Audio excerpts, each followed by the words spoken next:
സൗകര്യമുള്ളവരൊക്കെ വീട്ടിൽ ഈ ഒരു പ്ലാന്റ് വളർത്തണേ.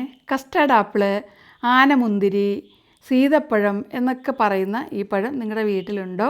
ഉള്ളവരൊന്ന് കമൻറ്റ് ചെയ്യണേ. എൻ്റെ പ്ലാന്റിൽ ഇത്തവണ കുറേ പഴങ്ങളുണ്ടായിട്ടുണ്ട്. ഇത് സീസണലാണ്, അറിയാമല്ലോ. നമുക്കിത് വളരെ നല്ലതാണ്. ധാരാളം പൊട്ടാസ്യം അടങ്ങിയിട്ടുണ്ട് ഇതിനകത്ത്.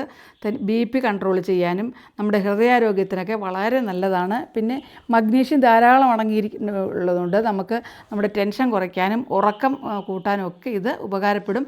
അപ്പോൾ അതാ പറിച്ചെടുത്തിട്ട് ഞാൻ ഇതാ ഈ ബോക്സിലാണ് കേട്ടോ വെച്ചത്. അതുകൊണ്ട് പിറ്റേ ദിവസമായപ്പോഴത്തേൻ്റെ ഇതെല്ലാം പഴുത്തിട്ടുണ്ടേ. നോക്കി എല്ലാം വെണ്ട് പൊട്ടിയിരിപ്പുണ്ട്.